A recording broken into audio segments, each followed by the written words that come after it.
So, Today I have no expectations and nothing to say. right. Well, let's get started then. That'll be fun.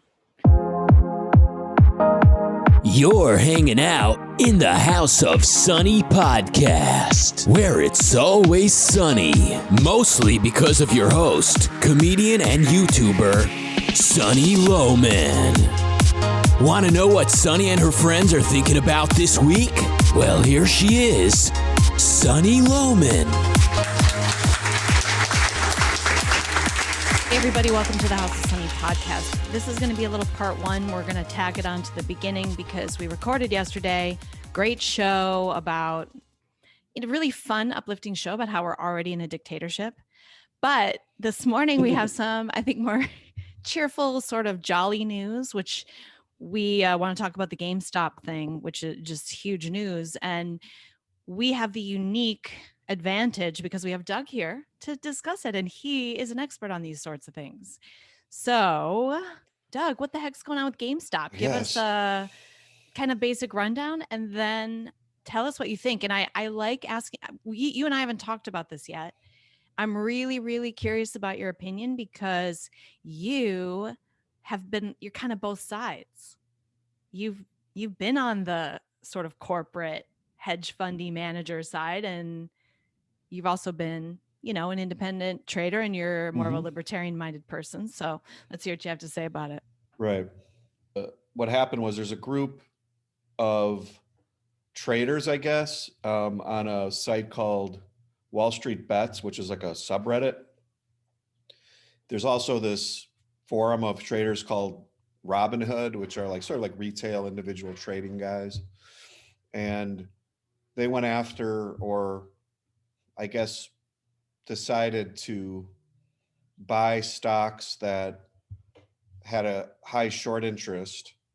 And we'll talk about this in a second. And it ended up spiking the prices of many stocks in a unbelievable way, a way that was created exponentially rising prices in a number of heavily shorted stocks, which then forced liquidations by hedge fund managers who had short positions in these companies and created losses. You might be talking sort of over chaos. people's heads right now a little bit. So let me just, as a layman. Yeah.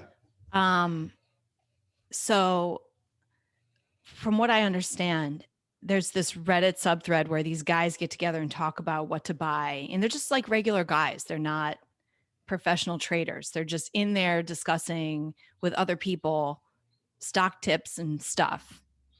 And some hedge fund announced that they were going to short GameStop. And it was selling at the time at $6 a share. So that means that they're going to bet that it goes lower, that the stock goes lower than $6 a share, right? Yeah. That's what a short is. Am I correct? And so the Reddit guys were pissed about that for some reason. There was something about that bothered them. And then something about like they're taking down GameStop. And I don't understand how a hedge fund, by shorting a stock, could take down a company.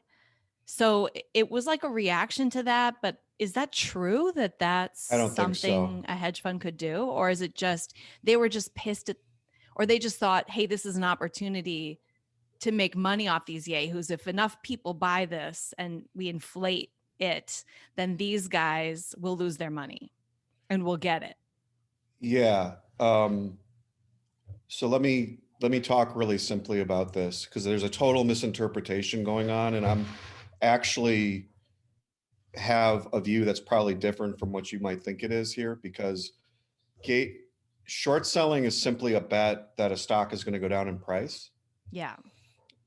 And obviously when you buy a stock, you want it to go up in price. When you short a stock, you want it to go down in price. And shorting is a little bit different process. But the point is that you want the price to go down and you think the price is going to go down. And both buying and shorting, there's nothing intrinsically wrong with buying and shorting. Shorting is just as legitimate as buying. Yeah. It's simply making a bet. You actually have to borrow a stock in order to sell it, and then in the future you have to buy it back. And But when so a hedge fund, okay, maybe I explain this. Can buying and shorting, obviously that makes sense because the stock market is really just it's betting. So why can't you bet any way you want to bet?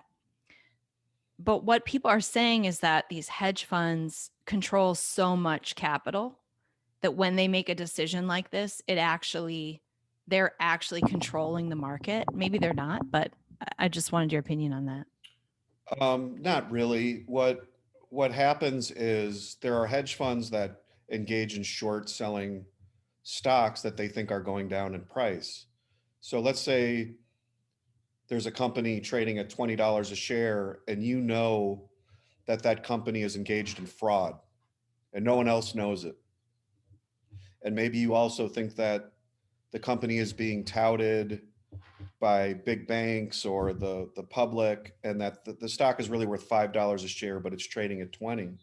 It's perfectly legitimate for you to short the stock and try and profit from your knowledge that the company's a fraud. And in fact, most of the time, there are famous short sellers who often stand in the way of um, the man by shorting popular stocks. And often they're wrong, and if they're wrong, they lose a lot of money, and if they're right, they can make a lot of money.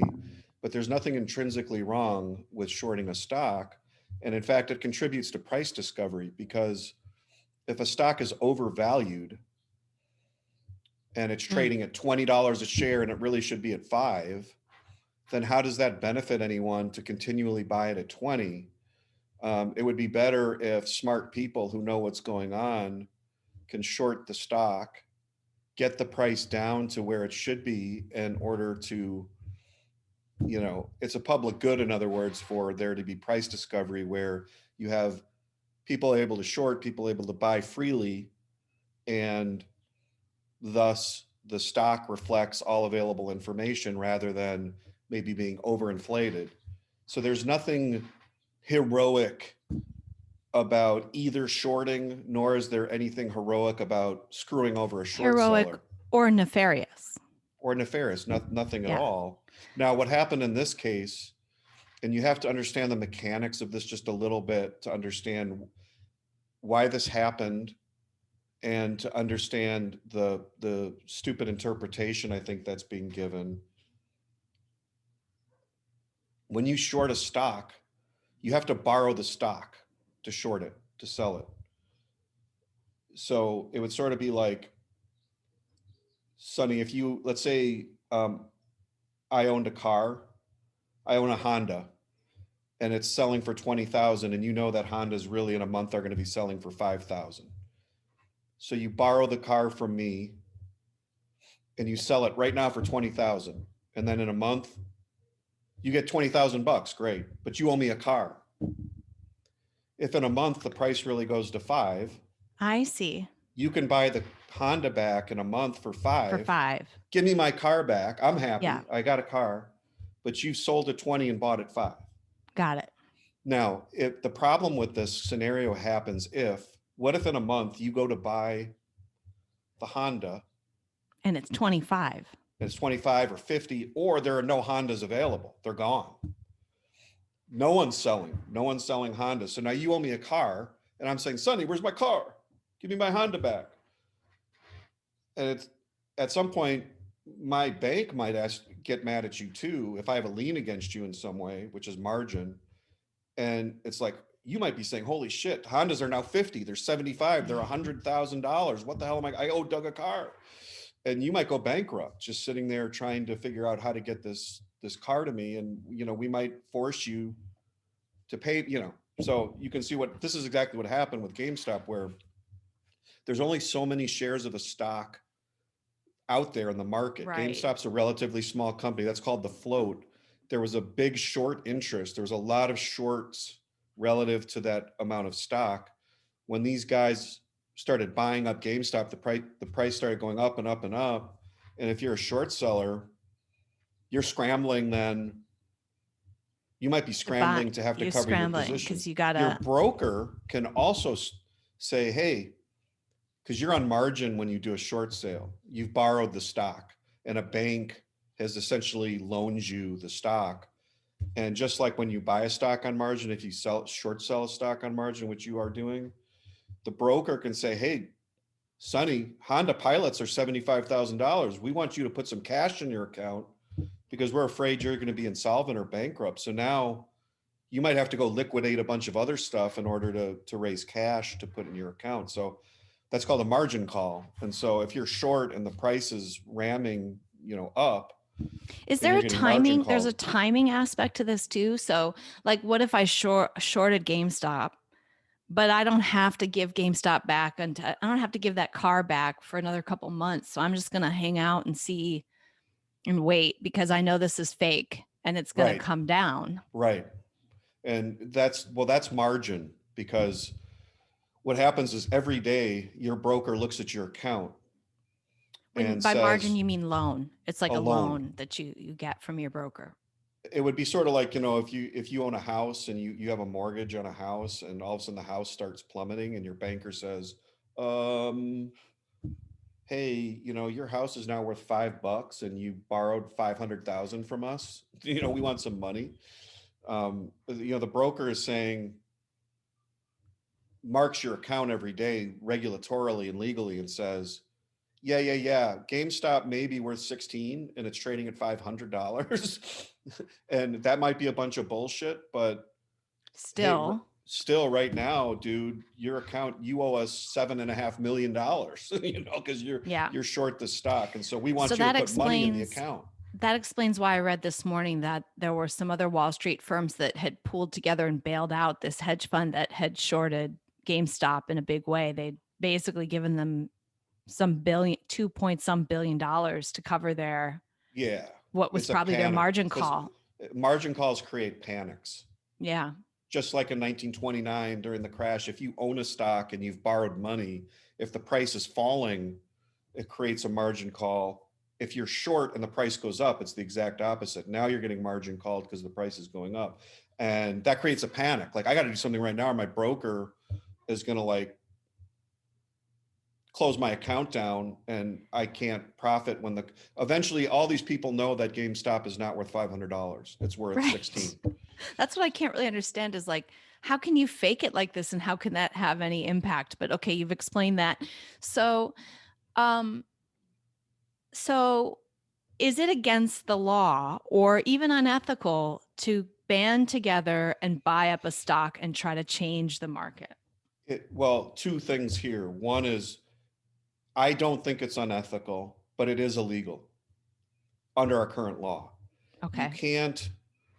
You can't collude under our current law with other market participants to engage in trading. Now, I'm not a lawyer on this, but you ethically, I think it's fine if you want to get together with your friends and say, hey, let's all buy GameStop. Who cares, right? But the law might have, the SEC and the other regulators might say, no. You can't publicly collude to do this. You're engaging in some sort of conspiracy to manipulate the market. And so that can be, and yet illegal. we know that people in Wall Street do this all the time. Sure. And they're able to manipulate markets just with one announcement, or one firm with all that money can do things that only a group of colluders could do. So, right. And what they're saying out there in the news is like, well, you have this situation where they're shutting down the small trader and what they're doing, but they don't shut down Wall Street, and Wall Street basically does the same stuff every day. Yeah. But because they control all this money and they're able to manipulate markets just, because of the amount of money they control. So, and then they have a situation where during all of this, trading was halted on these stocks, and it's not just GameStop now, it's other shorted stocks like AMC. Mm-hmm. So Robinhood, I don't know what Robinhood is, but I was under the impression that it was a trading platform. It is. It's like retail small guy traders. And they shut down trading on these stocks.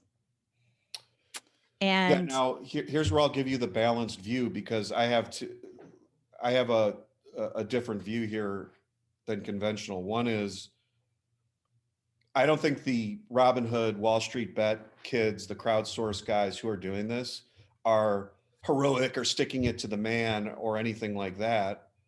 In fact, they're just when you say Robinhood, that's confusing because Robinhood is a platform that shut down these guys.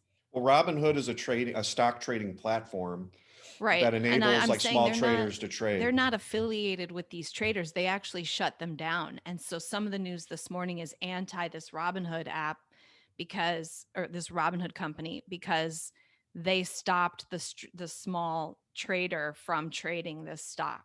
Right. These platform, like someone, You they are tried to, adding them together in the same sentence, though. So I'm getting, uh, am I well, missing something? they're similar, they're sort of a piece, because the Robinhood is a bunch of retail traders. Let's just focus on the Wall Street Bet subreddit guys. They were shut down. That platform tried to get shut down. And there were hedge funds, I think, that called in some political chips and got some big tech companies to try and shut down the Wall Street betting platform. But And it's of not course, I just think, that. Robinhood, where they were making the trades, shut down trading on those yes, a lot stocks. of brokers did. There were like Yeah, 8 different brokers this morning that were not allowing buy orders in these stocks. right. And my argument is, why would you do that? I mean, that's not fair Yeah, either. that's So, not fair either. But um, you're saying these guys, so they're just trying to make money. They're just trying to manipulate the market and make money off of the short that happened. Yeah, yeah, the shorts are a juicy, which isn't bad either.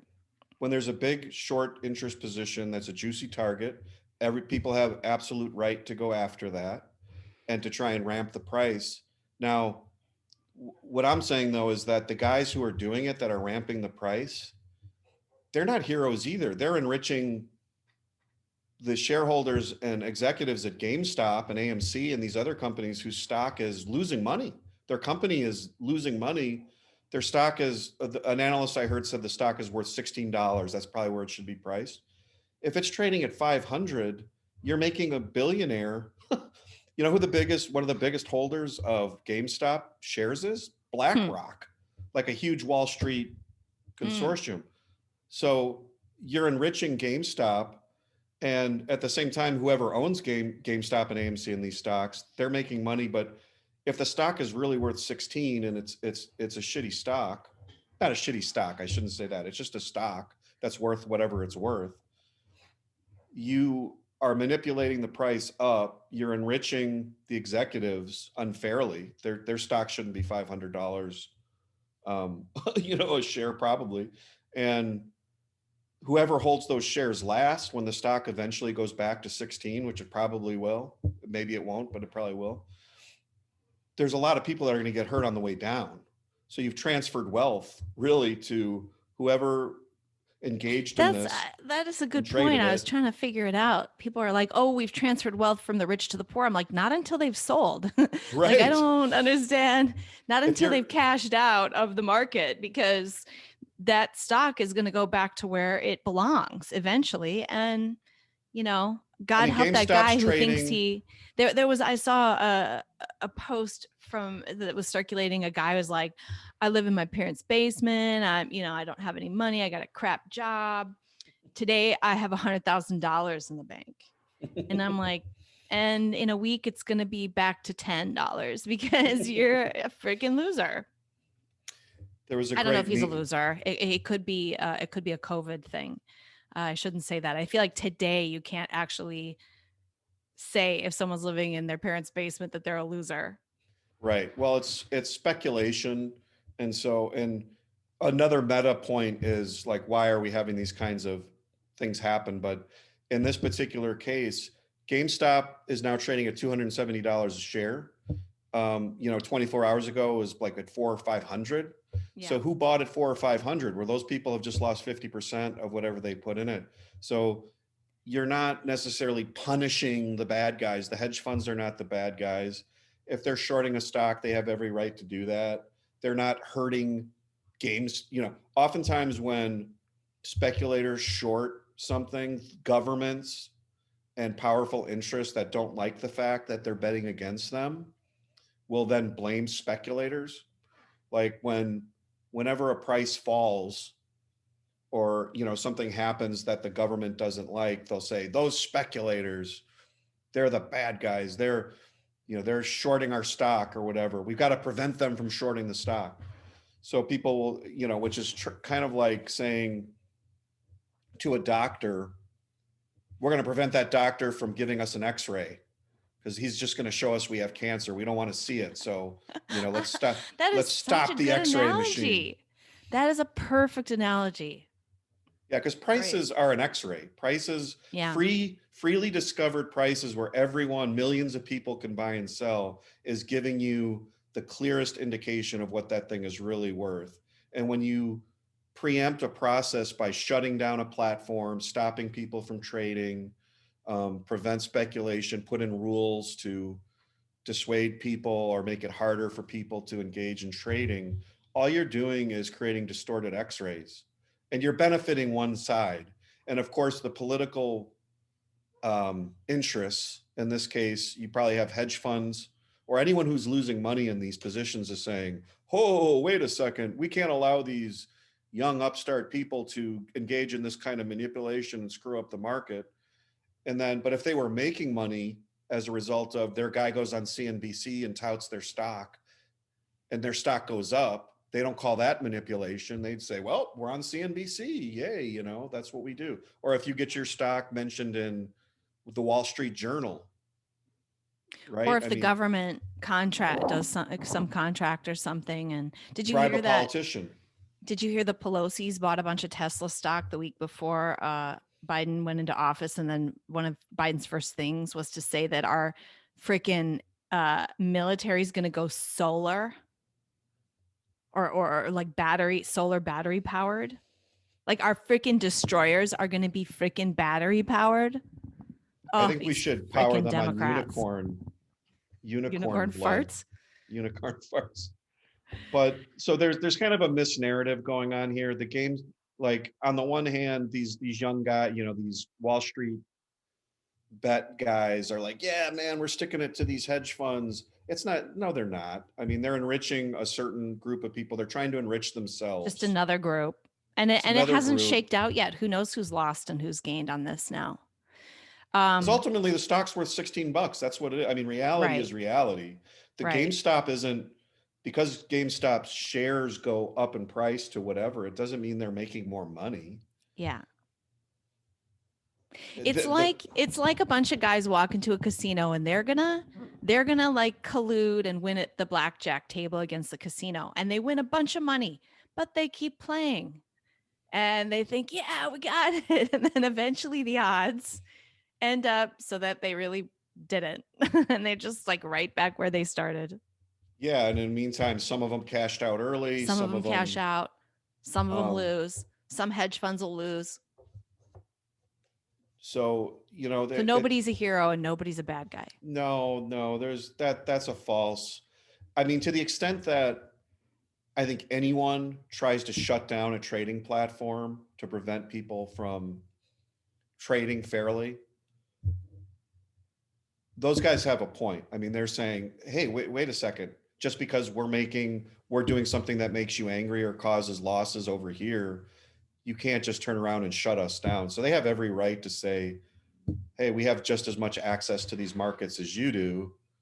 On the other hand, those guys should not be seen as heroes either, because they're really engaging in speculation, and some of them are going to make money. I mean, a lot of people are going to lose money too. I think that the viewpoint of them as heroes is coming from pure class hatred at this point. Yeah. Which we're all kind of dipping our toe in. I've never in my life been into classism, but when you have a situation, and you mentioned this the other day, that one of the big things no one's talking about is inflation, and how that and joblessness and all these restrictions, how it economically people are not doing well, and rich people are getting richer and poor people are getting poorer. And that's not nothing. And you can't just go, oh, that'll be fine. Because people don't respond well to that. People at the bottom get upset. I mean, we've all seen, French Revolution stuff, let them eat cake stuff. And we're morphing into that sort of a society in the United States. We do have an elite class that is redistributing wealth with inflation and with government policy, and also bailouts of their firms and Wall Street and things like that, TARP, all that BS. So the little guy is seeing all of that. And I think the reason people are cheering is that they think that this hedge fund lost billions. And that purely just that is making people cheer, because people are freaking angry at the rich. And I hate to say this, I am an absolute capitalist, I get it. I can understand it, because it's not free market. It's a rigged market in many cases. And you can see that now, that they were able to shut down trading for these guys, but they can do all kinds of kind of sketch stuff, and the Pelosi's can buy their stock, and, rules for certain people are fine, but not, like they don't enforce the rules here. They'll enforce the rules there. It's unequal before the law. Poor people get shafted. And if you live in a society with inequality like that, inequality before the law, that's when people revolt. Yeah, I think you're right. You can't have a two-tiered system. It's important to remember that inflation is what increases class division. It enriches when the government creates a massive amount of counterfeit money and unleashes it into the system. Asset holders become richer because that volume of spending increases revenues of companies. And so anyone that holds assets that isn't as reliant on spending all their money on consumption, all their assets are going up in price. House prices are going up, their stocks are going up, everything's going up in value. And if you're at the bottom and you don't own assets, all you see is prices increasing. So your real life purchasing power is going down while everyone around you who holds these assets is getting richer, and it creates a massive class divide. And it's fake. It's not your fault. It's fake. It's created by the people getting richer and their cronies. It's really, and that's why inflation, we can tax people to pay for the government, or you can borrow money, or you can inflate and print the money. And everyone thinks that three. People think that inflation they don't understand the insidious effects of inflation, and it tears society apart at the scale it's being done now, because you're creating pressure between like massively rich, and we've seen this all throughout history. You're creating pressure in society when you massively enrich one class relative to another. Capitalism, historically, if it's free, everybody goes up together. There's always a rich poor divide because some people are more productive than others, but everyone in absolute terms is getting better off. They're going like this. If you start going like this, where the rich are getting, are 100 billionaires and other people are struggling to pay their grocery bill, you're going to have civil war. And what's worse about the situation isn't just this. It's that the cause is these people are taking from those people. The wealth is being transferred from the middle class and poor to the wealthy. Yeah.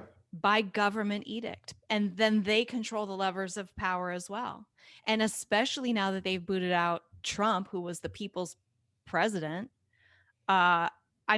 What are we expecting is going to happen here? And Trump was an enabler of these policies as well, because he was an advocate for inflation. So he was no hero either. Sound money is the ultimate solution. I'm not saying he was perfect, but I think the people viewed him as he was a populist president, and their voice in certain areas, he was making the economy better.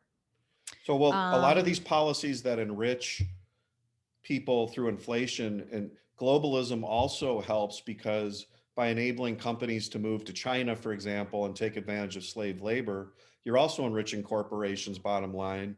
And so now you have people being thrown out of work in America while asset holders become rich from their corporations who are lowering their costs by employing, slave labor.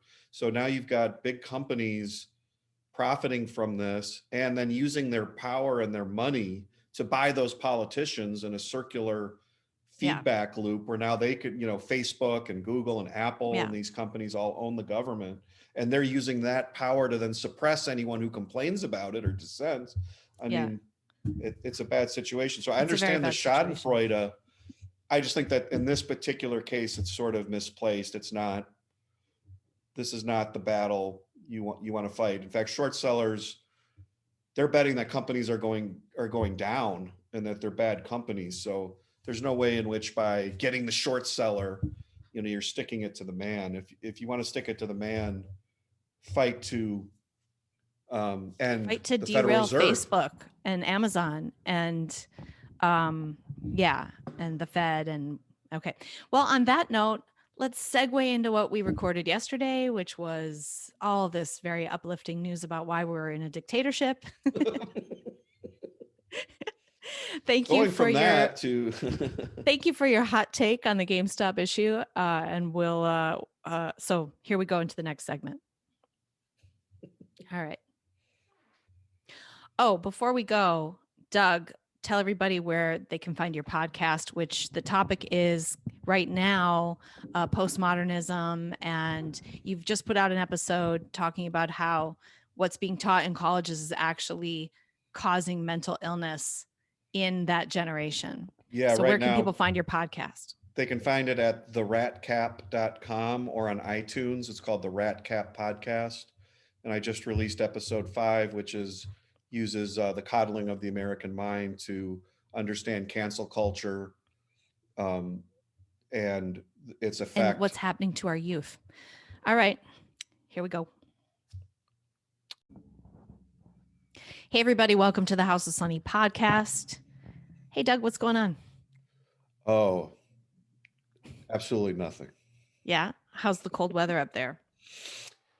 It's reasonably cold. A lot of shrinkage going on. I don't want to know about that. What? I was going to describe it to the viewer, but no, it's cold. It's like in the teens. This is the second time we've had a Jeffrey Toobin moment since the video started. I've learned a lot from his teachings. Yeah. Zoom brings that out of people. What's up with that? Yeah, all right. He does. So today, guys, we're going to talk about why we all need to take what's going on very seriously, that we're in big trouble, that we have to work hard. But I'm not totally black-pilled. It's not a Debbie Downer show, but we are going to talk about some of the evidence for why we're in serious trouble. We're in deep doo-doo.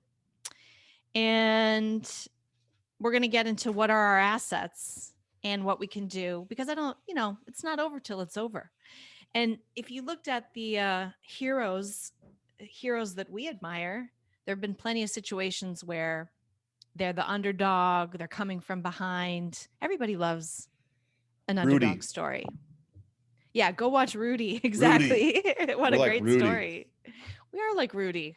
We're Rudy, man. We're a little short. We shouldn't be able to play football this well. We haven't been doing very good. We got to up our academics. We got to up our strategy. All right. So that's our show today. So let me get into it. And I think the first thing, and then you have an analogy you want to bring up, but the first thing I'm just going to list, like laundry list. Here's what I feel that has happened that are the signs that we're already living in a dictatorship of sorts. You know what I mean? Like, obviously you and I can still talk about it and we can still put this out on YouTube for now. Of course, we're small potatoes. If we weren't small potatoes, I don't think we would be putting this out on YouTube. That's for sure. So, the first thing is all these coronavirus restrictions that went, and things go back though. Let's go way back. When they canceled Alex Jones, when they went after Trump, the FBI literally went after Trump. When they arrested General Flynn, when they investigated Trump and his entire family, when they arrested Trump's lawyer, these are political prisoners. These are not normal prisoners. And they can spruce it up and be like, General Flynn obstructed justice or lied or whatever, which now has been proven that he didn't. They can say that and, oh, that sounds bad to a lot of people that, well, if he lied to the FBI, I mean, right? But lied about what exactly? Well, there's always a charge. They shouldn't. Yeah, there's always a charge. Even exactly. Chavez, goes through the process of charging someone. I was just going to say that even the most Stalin would come up with an excuse, and you cannot fall for that crap. We've had some arrests from this Capitol incident on the 6th that really concern me. And one of them is that Brandon Stryka guy who did the walk away movement. The week before the Capitol rally, they deleted the entire walkaway page on Facebook, which was hugely popular. And this is a movement of Democrats and progressives who were saying, hey, I'm red pilled. I've learned that the media is lying to me. I've learned that these Democrats, they've gone too far. I'm pro free speech. And a lot of them became Trump supporters, and they were making videos, and these testimonials were very, very convincing and powerful. Mm-hmm. Well, they found a way to delete his entire page and all those videos and testimonials. And then he also started the Stop the Steal movement. So he's obviously a very effective marketer for MAGA and for, the patriot side of America. Well, I guess he walked into the Capitol after they opened the doors and they let everybody in, and they've arrested him, and he's in federal prison. Is that right? I did not know this. He's gay. I mean, good luck with that. You know what I'm saying? So they also arrested Simone Gold. Do you know who that is? No.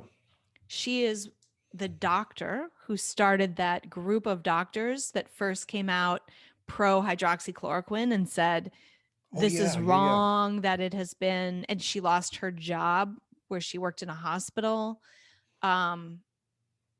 She's been ridiculed and vilified, and they're trying to call her crazy and and unhinged because she has said, hey, what we're hearing from this government, we're not allowed to discuss hydroxychloroquine, and there's something here and we need to look at it. And that is apparently anti-science and conspiracy theory and nutcase. And so they've been attacking her for this whole year, 6 months, 7 months, but they arrested her because she was at the rally. She was one of the speakers at the rally. So was Brandon Stryka.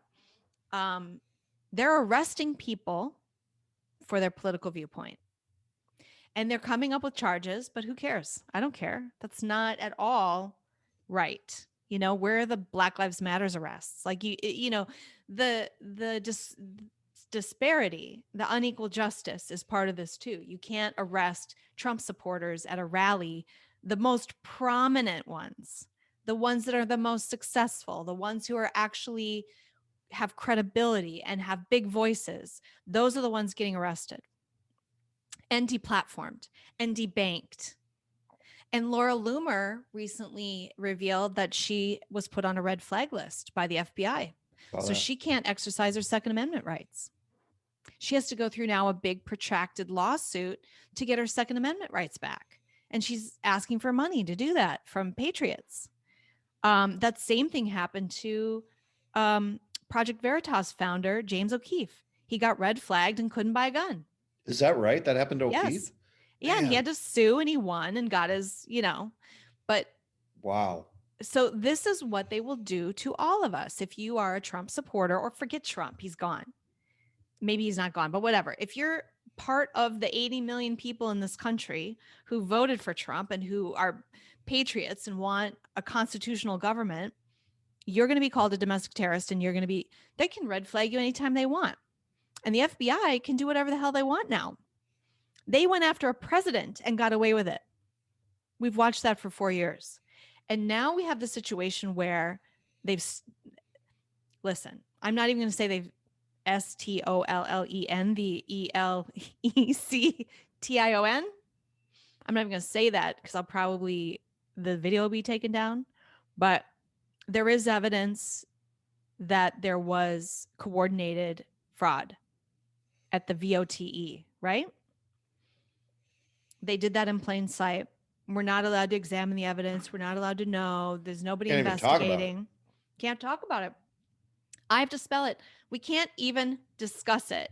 If you discuss it, you are I don't banned. see any evidence. There's no evidence. Where's You the are evidence? taken off social media. At least you're only allowed to say it on the fringe social media sites. So what? I mean, do we really have free speech if the loudest among us, the ones with platforms, the ones who are successful speakers, are being arrested and deplatformed and debanked and put on red flag lists and do not fly lists and on and on? This is a totalitarian dictatorship. This is all evidence. Just because you yourself are getting away with still being able to talk to your neighbor, or we can make this video, we're not Simone Gold. We don't have 1 million followers. So that's really frightening. And we're going to see people like Tim Pool, these centrist people, we're going to see them get arrested. I just saw somebody talking about that Stixenheimer 666 guy who's a really good political analyst. I don't 100% agree with him. I don't 100% agree with most people. Not necessary. He's got a lot of smart things to say. It's good to listen to him and think for yourself.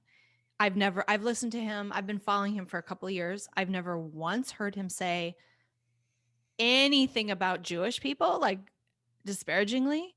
And he's being called a Holocaust denier. So like they just going after everybody. But anyway, I mean the government. The government is actually arresting people. The FBI is taking away your Second Amendment rights. And the social media companies, along with the government, along with all the other forces allied against us, the media and the banks, PayPal, like the entire Silicon Valley, they are depersoning people and making their lives really hard and making it hard for them to be heard. If you think this is a private company and they have the right to do that, you're wrong. Like they're not private. They're not. And so anyway, that is happening. The Trump prosecution, this impeachment, the calls for him to be after office, to be arrested, indicted, charged with crimes because he called for a political rally. That's all he did. And it just so happened that a few people at that political rally did something foolish, and therefore it's his fault and he should be arrested and put in jail. That is after Maxine Waters. Remember her calling for assaulting Trump supporters? Yeah. Everyone on the left has argued for confronting and harassing and intimidating Trump. Everyone. How about They Bernie all Sanders? have, How about the guy that honestly. tried to shoot Steve Scalise Right. and said he was a Bernie Rand Sanders Paul supporter? had a great speech about that recently. You can Google that. Rand Paul was bringing up those points that Steve Scalise got shot after Bernie Sanders called for or said that, the healthcare position of the Republicans was going to kill people. And the guy who shot him, I didn't know this, but I guess he screamed, "This is for healthcare." I had never heard that. I didn't know that. Did you? No. Rand Paul's neighbor attacked him for politics. Was that because of Maxine Waters saying attack these Trump supporters wherever you see them, create a mob? Okay. So we have the COVID restrictions. We have General Flynn's arrest. We have the FBI going after the president. No evidence. That guy, if there was anything dirty about Trump, I swear they would have found it. I don't know how they wouldn't have found it after all that. So the guy has to be one of the most squeaky clean people in the world. The fact that Epstein was killed in a federal prison and there's been no investigation and no information. The vaccine mandates that are coming. The fact that they'll be able to And the fact that they'll use private companies to make this happen. Like, well, you can't fly on an airplane. But of course, airports and the TSA, that is government, they're going to require your vaccine passport. You are going to have to take a drug because the government said so. How is that in the realm of ever something free people do? We are not free. All of this stuff, we're not free. We're not free. Like right now, it's not coming. It's here. It's been here for 4 years. And I think we're just seeing maybe some of the worst of it. Now, add to this that you have a ton of prominent voices, powerful people calling for all people on our side politically, which is half the freaking country, to be labeled domestic terrorists. Obviously, they're not going to arrest half the country, but they're going to silence us with that label because they will start arresting people and you will be cowed into silence if you don't want to be arrested and taken away from your family. This has happened in history before. There, just go look at Solzhenitsyn. I can't ever say that guy's name. Solzhenitsyn. Yes. Alexander He Solzhenitsyn. describes the whole situation. This happens before. I would literally rather live under Tsar Nicholas than these fuckers. I don't think Tsar Nicholas was going around arresting his people, like this, en masse and throwing them in camps. Powerful people in this country are already calling for work camps, gulags, deprogramming, re-education. They're doing it in China and nobody seems to care. The people on the left, they're not, good people, I guess, that are Democrats are bringing it up and talking about it, like Tulsi Gabbard. But most people are not and don't care that they've got 1 million people in re-education camps where they're actually, the guards are having sex with the women to rebreed away from the Muslim. I mean, the stories we're hearing out of there are really like the worst thing you could imagine. The organ harvesting, the raping of wives to eliminate the bloodline of Muslims. Like, it's really awful. Okay, so right, Doug? It's like every day I'm hearing a new outrage, powerful person call for deprogramming, for re-education, for domestic terrorist label on anybody on our side politically. Right. And I think we're sitting around going, well, they can't do that. Like, it's America. Like, they can't do that. At some point, they will be doing it. How come they're getting away with talking about it? They're getting away with calling for it. These are people in government. These are people in prominent mainstream media. The Atlantic, you just brought up an article to me before we started that was, what was it called again? Let me see. What should we do with the Trumpists? What should we do with the Trumpists? By a creature named Graham Wood. Is that a woman or a man? Sure, it's a man. I don't know. Just get it. It's fluid. I think it's a man too. It's a fluid situation. So, but AOC, she's in Congress. They have called for violence against us. They're calling to kick Ted Cruz out of the Senate. Yeah, because he thinks that the whole election thing should be listened to and we should audit it. We should get to the bottom of the concerns and the no evidence crowd, spare me. Right? There's so much circumstantial evidence that the dang thing should be looked into. We all know that. Anyone who's paying attention knows that. So, people say that Trump is guilty because he had a political rally in which he said, let's walk to the Capitol now and peacefully express ourselves. So apparently, because something got out of hand, that's his fault. And people are like, oh, he deceived people by saying there would be some remedy to this election issue. I don't, what is he supposed to say? No, there's no remedy, but let's all get together and be mad.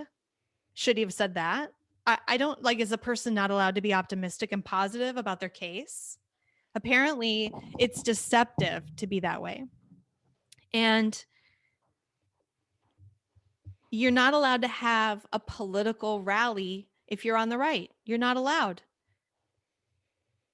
That's what this whole thing is telling me, that if we get together in a group and one person does something dumb, we're all guilty and we can all be arrested by the FBI, put in federal prison maybe on some charge of, insurrection, like literally charges of sedition and insurrection and treason. And these are serious charges. And we can have our gun rights taken away from us and our ability to travel taken away from us. I don't see that this, like, we're already there. This is current state, current reality, not future state. So the future state will be the cattle cars. That's what's next. They've already got us. They're already doing all this stuff to us. They're already silencing us with the help of their corporate donors. I mean, who knows who's really in charge? It's circular, right? Who owns the politicians that are telling Facebook to ban and censor people? Is it Facebook? You know what I'm saying? Like, Of course, because they donate money to the politicians. you think the politicians are ideological in the sense that they aren't kind of just doing what their donors are telling them to do? So who's the donor telling them what to do? Is it the people who have the gazillion dollars? Facebook put $350 million into programs, get out the vote programs in only Democrat areas in these swing states. $350 million. Yeah, that and was he did it under a nonprofit, the guise of a nonprofit. He took a very, very partisan position there and probably made a difference. And even then, it wasn't enough. They had to commit fraud to win. We even saw with this, all that. Just as a quick anecdote on that, I think it was called Tech and Civil Life. And in our area, which was a swing state city, we saw a grant was awarded to our local area, which allowed them to buy a new machine. And under the auspices of this grant, some character was here, I won't name him, but he was from another state on the East Coast, and he was escorted out of the polling center at one point because he had a laptop and a cell phone, and he was transporting ballots around. He had absolutely no authority to be there, nor to interact at all with poll workers, but he was posing as someone who was in control. So bottom line is they use that grant money to get their people into swing state areas in order to mess with the election. I have no doubt about it. There's that video of that woman in the convention center who says, everything went smoothly. Everything was fine. We were done with the counting. Like it was time to go home. And then a van, some other car, and a Ferrari pulled up and started unloading boxes of ballots that nobody was checking, and nobody was like, there are so many firsthand reports like this. Mm-hmm. And anyway, but you're right. The point that you're making is that where does the line between a corporation who donates $1 bajillion to political lobbyists who do their bidding in Washington, where does that end?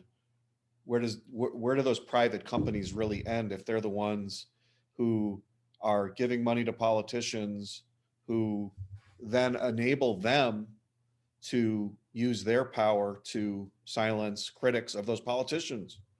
Right. And to debank them and to prevent them from getting jobs, to put them on no travel lists, no fly lists, to prevent them from buying guns. The former president of the United States of America has been debanked.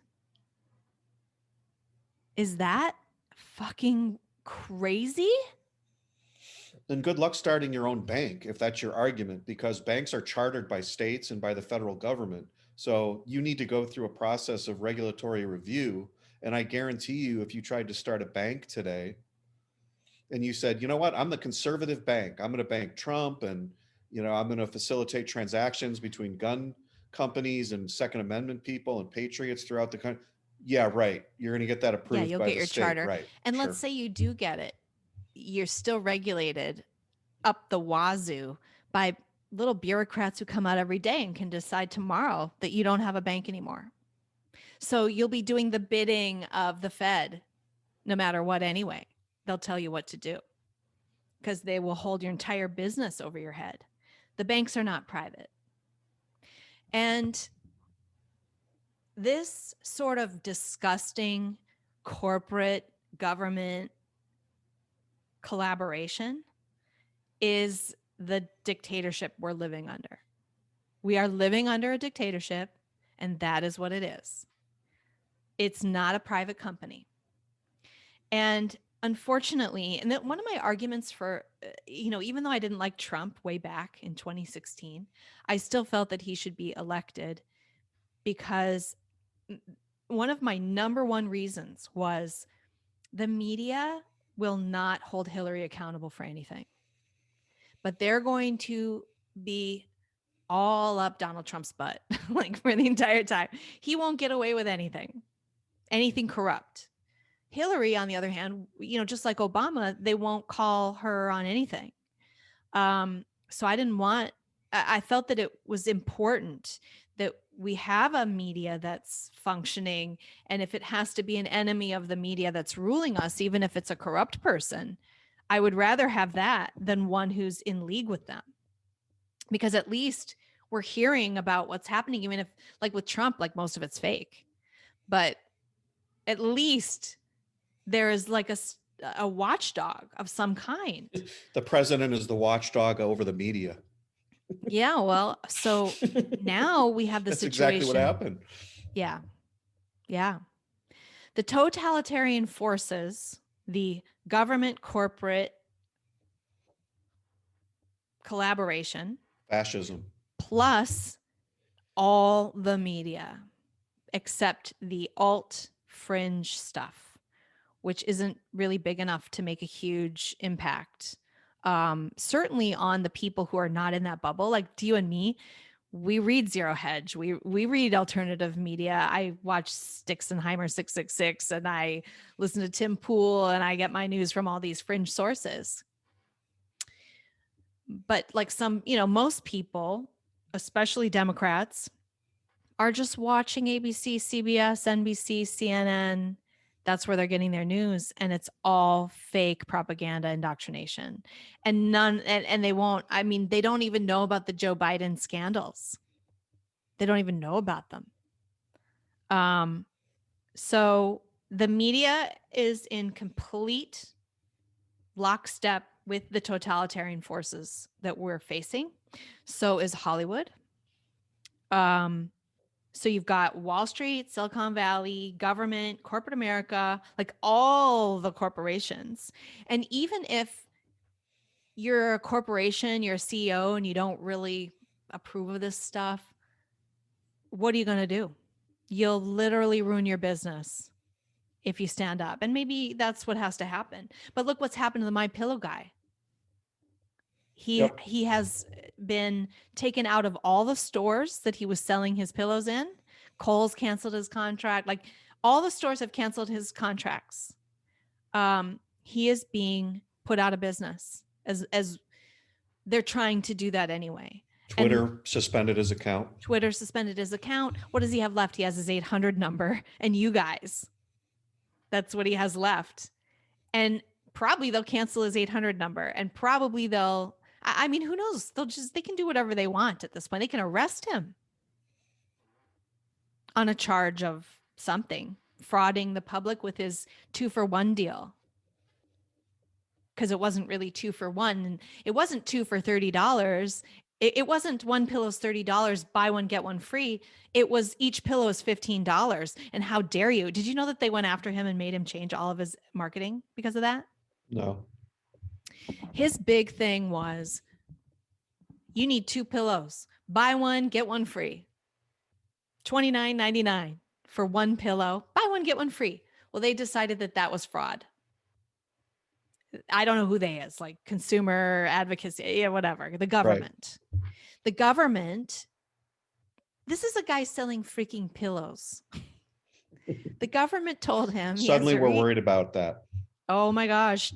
Can't say 2 for 1 unless it really is 2 for 1. The fact that that was always his sale proved that it wasn't really a $29.99 pillow. It was really a $15 pillow.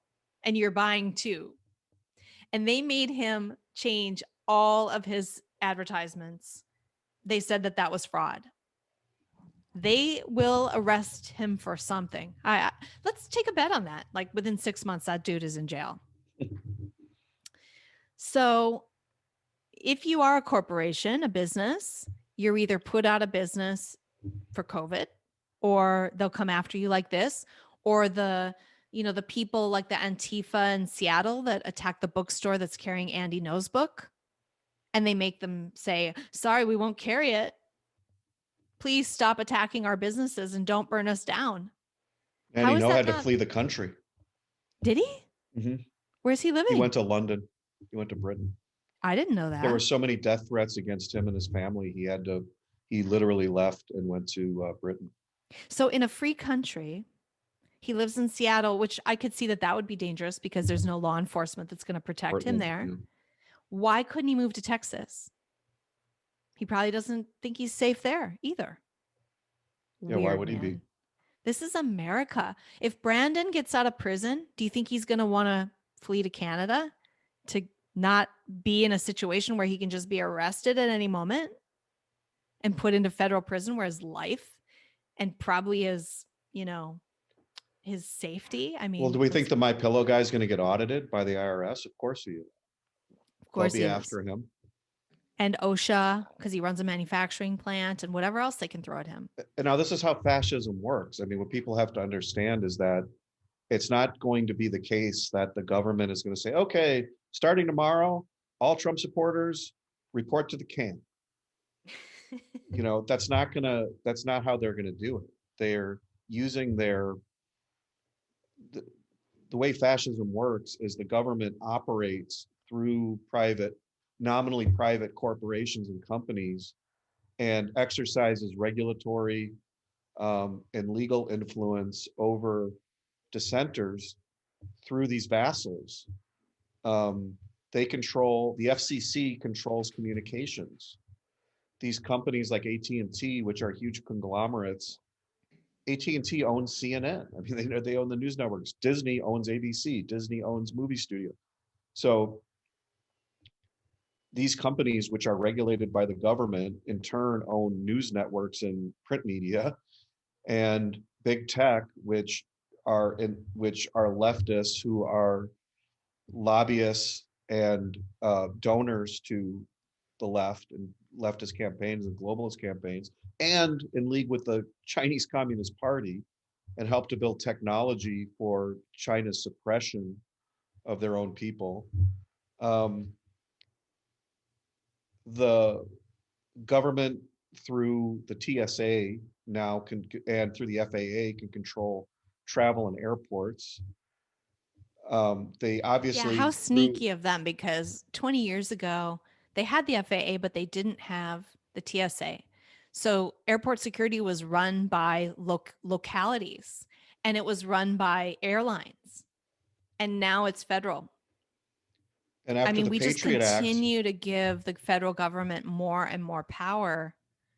And here we are now facing a totalitarian federal government that is now a super majority, one party rule. That's the thing. There's nobody to stand in the way. And they're all allied against us. There's no media to report on it. There's no Hollywood to report on it. There's no corporations who can stand up to it. Wall Street is part of it. Silicon Valley is probably actually part of the driving force behind all of this. It feels very Chinese. And there's no question that China has infiltrated Silicon Valley. Peter Thiel brought that up years ago as something he's really worried about. He's not an uncredible person. Remember, the Federal Reserve prints money to buy the government's bonds, which funds the federal government.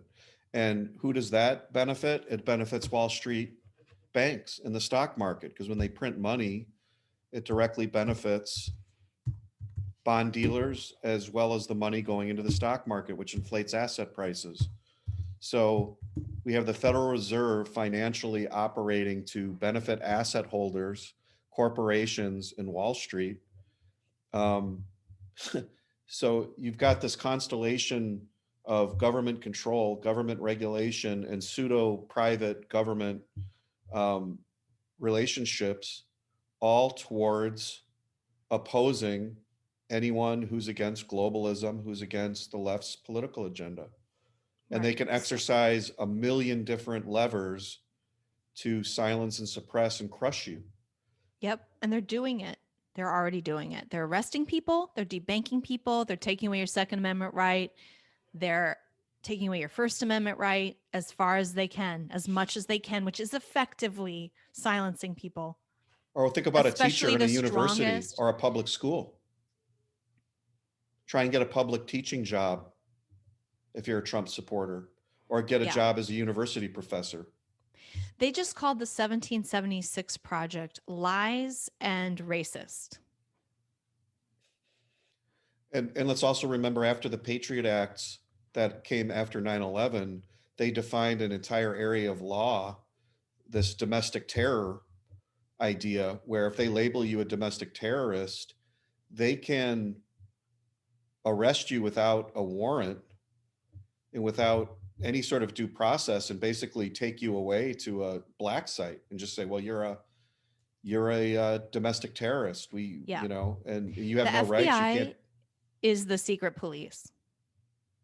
And they're working with Facebook because Facebook is giving them your private messenger information. Because they just did that with all the the January 6th people. They gave away all their private messenger information to the FBI. So I think my message today is like, there's no future totalitarian state. We're living it. We are actually not living in a free country. And we haven't been for a while, but we're just really finding out the extent of it. And of course, it's accelerated and gotten so much worse. And now that the Democrats control everything, not that the freaking Republicans are a very good bulwark against this. A lot of them are in league with this situation, as we see every day. But there are some there, and there was some pushback. And obviously Trump was definitely pushed back. He's this outsider, and he was doing that. Whether you like him or not, he was on the other side. So with all those forces allied against us, we did have Trump, and we have no one now. We have no one in power anymore. Our only people in power are people in the state, in the local governments. Yeah, I was going to say that. That's all we've got. That's where we need to go. So that's, I think, what I want to focus on next with the last part of our show is, what are our assets? What do we have? But I think we need to recognize where we're at.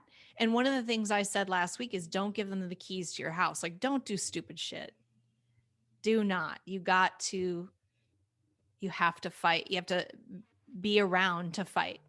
So we got to play it smart. We're living in a dictatorship. This is an underground resistance now. This is not an overt resistance situation, because we're going to get hurt and we have too much to lose. And so, as far as you can, don't risk it. Don't drive at this head on. Don't be dumb. Be smart. We'll figure it out. We've got to get some momentum here. I do think we have a lot of things on our side. So let's talk about that. But you said you had an analogy. Do you think that now would be a good time to? No, because It was funny. It was funny 20 minutes ago. Yeah, it was funny 20 minutes ago. Now it wouldn't be funny. Now, not so much. I have nothing to lighten the mood. I don't even have a cat story. Oh, no. No. I'm interested. Oh, you don't have a cat? How do you not have a cat story? I don't. Nico is basically staying home all day, all the time now. He's COVID? so afraid of our neighborhood that he just stays home. It's making it, I have to clean his litter box a lot more because he used to Go in the neighbor's yard. go in Donna's yard. And now Donna's that crazy neighbor. It's horrible. No, I'm just kidding. I don't know where he went. I mean, we live near this like wild field. I'm sure he was just going out there, but there is a bobcat, a very big bobcat that jumps into our yard and actually like Nico just doesn't need to be outside. Yeah. And he kind of knows it. So I don't have any stories because he's just here. Assets? All right. Assets. Truth. Number one. Truth and reason. That's a big asset. We have like reality on our side. These people on the left are psychos. They're even the more non-psychotic ones are mentally ill. Like I think we have to realize like these are not healthy people. They're people who really have mental problems. You can't want to control people the way these people do and be healthy. They're not healthy people. And so also they are comfortable with lots of contradictions. And I don't know how you can be effective in the world as much as we can be because we don't have as many contradictions. I think that we have our citizenry, our side, have the ones who work hard, make money. I mean, we don't have the billionaires, but we have a lot of the middle class and the working class, the people who know how to get stuff done. So I think it's kind of a jocks versus nerds thing. People with common sense, practicality, physicality, action oriented. That's who's on our side. That's our identity. We have alt media, fringe internet. And I think there's something about having culturally being the counterculture that just makes us cooler. We're just cooler, even if we're dorky in a way, you know, even if we're Rand Paul. The fact that he's standing in front of the Congress and very articulately and rationally able to, with reality on his side, explain that this has gone too far, that this is really awful and scary and needs to stop. That makes him cooler than the other guy, right? Yep. We have humor because they can't take a joke, so they can't make a joke. And this is increasingly the case. If you see their comedy, it's like, what? Is that supposed to be a joke? Like I'm ready to laugh, even if I don't agree with the ideas. I can't believe what they think is humor these days. It's not funny. And you know that trope, the left can't meme. I mean, that's part of it, right? They're so, all of their humor just comes across as angry and critical, and it's not funny at all. No, it'd be like the head of the Salem witch trials trying to do a comedy routine. Hey, remember that witch? Yeah, she was a real witch. We burned her. Let's burn another one. Yeah. And we have state and county governments. So those are some good assets. There are powerful forces arrayed against us, and they are the ones with all the power and authority. I think that what has to happen is people have to realize we're in a dictatorship. So it's actually something you have to put your time into. You have to work hard to get our country back and our freedom back. It's going to take work. It's going to take a lot of work. And everybody needs to get activated and get involved. And you need to get just what we said last week. Find your neighbors, meet your city council, meet your local cops, meet your mayor, meet your school board, meet your principals and administrators, Don't let them pass this equity crap throughout your schools. Don't let them do it. Complain, call it racism, do what you need to do. You got to get active, and you have to stick your neck out a little bit locally where you can't be arrested. And then slowly we can retake our freedoms. That's my view of it. I don't know what you think about that. Well, I think we have to discover some historical precedents here. And if you'll indulge me, I'd like to read a paragraph from Jefferson in this regard. Sonny's. So, how long is this paragraph that you're? It's only a couple of hours. No, we in the 1790s, while the Federalists were beginning to essentially take over the United States, and the nationalists in the government were violating what was sold to the states in terms of their power under the Constitution. And Adams was just about to pass the Alien and Sedition Acts, which imprisoned reporters for criticizing the government. Jefferson started to see what was happening, and he and Madison famously came up with the Kentucky and Virginia resolutions, which called for the nullification of federal law. And so basically, this is partly what gave rise to the whole idea of states' rights and the states' rights movement and the role of the states vis-a-vis the federal government. And that's the one thing we do have right now, is we have a majority of states. And if red states, red counties would stand up against the imposition of this sort of like one party rule through nullification of federal law, through the creation of like sanctuary cities, the way the Democrats did, or sanctuary counties, if they try and go after Second Amendment rights. There was a plan by Biden to, I don't know if they're going to actually implement this, but it was in his campaign that they wanted to ban or make any assault rifle. You would have to fill out a 13-page application, and you would either have to sell your rifle to the government or be registered with the federal government, and so on. So if this kind of stuff happens, we have to increasingly rely on the states. And I think we're already there. It's not increasingly. It's like, people, we need to band together now and put ourselves into a protective situation where we can actually prevent the feds from coming and arresting people on trumped up charges. I don't, it's that serious. Or putting you into a camp. Don't you think we're there? I like, if we're not in a convention of states soon. I actually wrote a letter, and I'd encourage other people to do the same locally to fellow or like-minded state legislators, because you'll be able to communicate with them more easily. Publish your letter?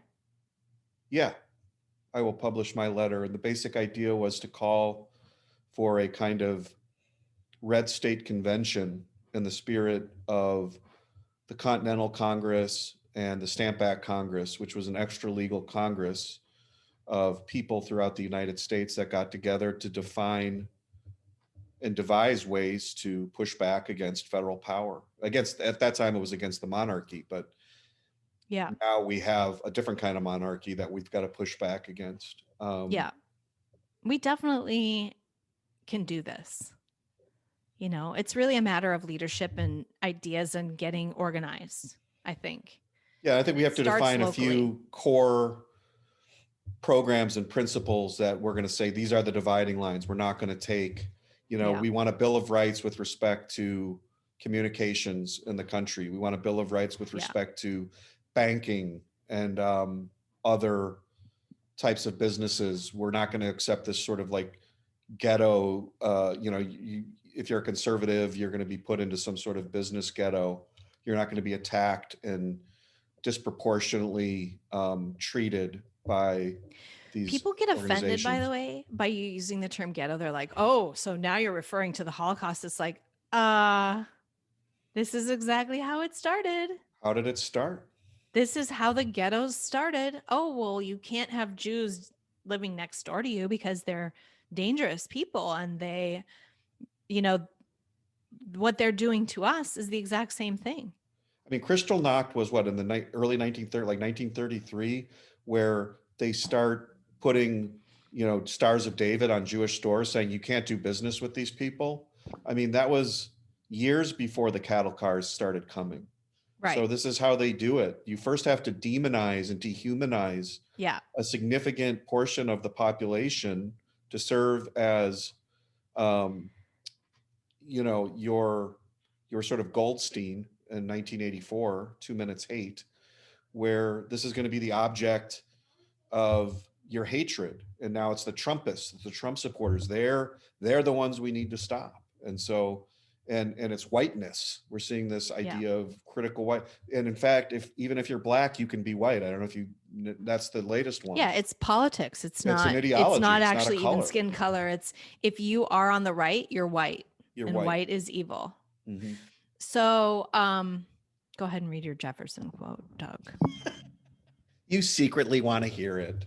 So Jefferson is writing this letter in the late 1790s, and he says, this is when the Federalists are rising, and he says, the aspect of our politics has wonderfully changed since you left us. This is to a friend. So he's saying things have really changed. In place of that noble love of liberty and Republican government, which carried us triumphantly through the war, an Anglican monarchical and aristocratical party has sprung up, whose avowed object is to draw over us the substance, as they already have done, the forms of the British government. The main body of our citizens, however, us, remain true to their Republican principles. The whole landed interest is with them, and so is a great mass of talents. Against us are the executive, the judiciary, 2 out of 3 branches of the legislature, all of the officers of the government, all who want to be officers, all timid men who prefer the calm of despotism to the boisterous sea of liberty. Ooh, that's a great quote. Read British that again. Okay. Read that again. He says, timid men.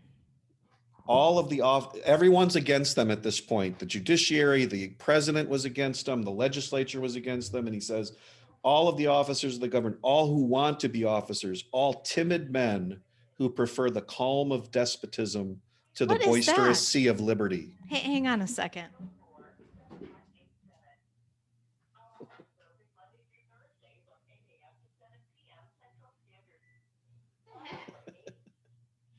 What's she doing? This could be a trap. Everybody watch out. I don't know what's going to happen. Did you hear that? My phone started talking to me. That landline is like just for emergencies, and it's anyway, we get all these phone calls on it because somebody used to have the phone number. That's scary. We don't give it out anyway. Okay. I warned everyone it could be a trap. So they prefer the calm of despotism to the boisterous sea of liberty. British merchants and Americans trading on British capitals. So these are like the globalists of the time. Speculators and holders in the banks and public funds, a contrivance invented for the purposes of corruption and for assimilating us in all things to the rotten as well as the sound parts of the British model. It would give you a fever were I to name you the apostates who have gone over to these heresies, men who were Samsons in the field and Solomons in the council, but who have had their heads shorn by the harlot England. In short, we are likely to preserve, and this is the optimistic part. He says, in short, we are likely to preserve the liberty we have obtained only by unremitting labors and perils, but we shall preserve them, and our mass of weight and wealth on the good side is so great as to leave no danger that force will ever be attempted against us. We have only to awake and snap the Lilliputian cords with which they have been entangling us during the first sleep, which succeeded our labors. That's a great quote. So we have to snap the Lilliputian cords, which they have been entangling us during the first sleep, which succeeded our labors. So that he was very optimistic at that point, that even though everything was arrayed against them, that because the mass of Americans were devoted to Republican principles, that they would eventually win because they were fighting timid men. Yes. And they were fighting, they were Lilliputian chords. And we are fighting timid men, including the GOP, or these timid people who, oh, Trump is just, this is too crazy. Yeah. That's, I love that quote about they would rather the calm. And this is how I feel about them. There's this focus on civility, as if civility in a totalitarian situation is okay, versus kind of the craziness and the chaos of having somebody like Trump around who's not exactly perfect and, whatever. He never really bothered me. He did in the primaries, but once he was in office, I don't really see that he did anything. Some of his tweets were mean, I guess, but okay. I love that description of timid men. I feel like that really describes the GOP. And I do think that we need to work within the political party. I think we should be locally infiltrating the GOP, taking it over, making sure that the leaders are not timid. And remember, these people aren't against, they use Trump as a symbol, but what they're against is you. Yeah. They're against people who are independent They're thinkers against freedom. who want to control their own lives. Right. They're against freedom. They're against the chaos of independent-minded freedom. people. Yeah. The boisterous sea of liberty. Yeah. So I think that's our message for today. I do think that, people just, it's not like I'm black-pilled and a Debbie Downer. I feel like we can definitely succeed. But it's going to take work and people have to work. So that's the price. That is the price. And I think that's actually the biggest thing that we screwed up, is that we got really comfortable. We didn't think we had to work for our freedom. And so they took it away from us. Right? Now's a perfect time for my little analogy because now it's appropriate because of what you just said, which was when I was a little kid, like 5 years old or something. And my parents and grandparents bought a Jeep for like my cousin, like one of these toy Jeeps. And I saw it. And I'm like, oh, you guys got me a Jeep? And they're like, no, that's for your cousin. It's not for you. What? So I went crazy. And they're like, nope, that's not for you. The Jeep is not for you. It's our Jeep. We're the adults. We're not going to let you have it. What? I went completely bananas for like an hour, rolling on the floor, screaming and crying. And finally they said, all right, just take it. Take the Jeep. We've had it. Like in the long run, it would be best if we fought against your temper tantrum and your craziness and your madness. Yeah. Because we should really stand up against this, but we just can't take it anymore. Just take the fucking Jeep. Yeah. And that's what we've done here, I think, with this election. Can we do that back to them? Yeah. Let's have a temper tantrum. Yeah, let's have a temper tantrum. That's what we need to be. We need to be the kids we need to in the be room. annoying and squeaky and make them go, okay, I guess I can't get away with this today. Yeah. It's our Jeep. That's my Jeep, man. That's a good analogy. I go through that with my daughter. I've seen that exact scenario. I mean, we've had 4 years of they want the Jeep, and we finally gave into them, and that's a mistake. It was never a mistake. Give in. They should have kicked my ass into a room and just said, you can scream in here all effing day, dude. You're done. Yeah. Right. And now look at me. Look what happened. We're okay with you being upset and screaming. That's parenting 101. If you don't have that attitude, when your kids will rule you, and they will eat as much sugar as they want and do whatever they want. That's a really good analogy, because that's exactly what we did with this election. And that's why, like, when we got to the end and people are like, oh, Pence doesn't have the constitutional authority. I'm like, I don't give a shit about the law. Who's talking about the law after all the laws were broken? All the laws and the spirit of the whole thing was trashed. And we're all about procedure and law in the end. We're freaking idiots. That should have been, everybody on our side should have been, nope, We're not letting it happen. This election is canceled. We're going to do it over, and there's not going to be a single mail-in ballot. Everyone's got to show up. It's sort of like you sign a contract with an employee or something, and the employee like doesn't come to work. He trashes your office. He sells all your secrets, screws your wife, does everything possible to completely conflict with your interests. And you fire him, and he says, yeah, but right there in the document, it says you have to give me 2 weeks notice. Right. Like, no. Yeah. You violated and breached the whole spirit of the arrangement, man. You're done. Yeah. Get the fuck out. Like, we're Right. not, the contract's over, dude. Right. Get out of my office. Yeah, that's another good analogy. All right. Well, thanks for joining us, everybody. Hey, if you want to support the show, go over to Subscribestar/House of Sunny. We're still there. You can also, I don't know, I guess I'll put a link to the PayPal. And you can do a one-time donation. You can follow me on Facebook at Sunny Lohman, but I'm on Telegram right now. t.me/House of Sunny. And that's a really fun platform. I suggest everybody gets over there because there's some dank memes, man. There's some dank memes. And I'm getting my news there increasingly rather than going like to Twitter or whatever. Or Facebook is dead. Facebook has died. Everyone has left. It's a suicide. And the algorithm is like hiding people that I want to hear. It's like really Crazy. Messed up.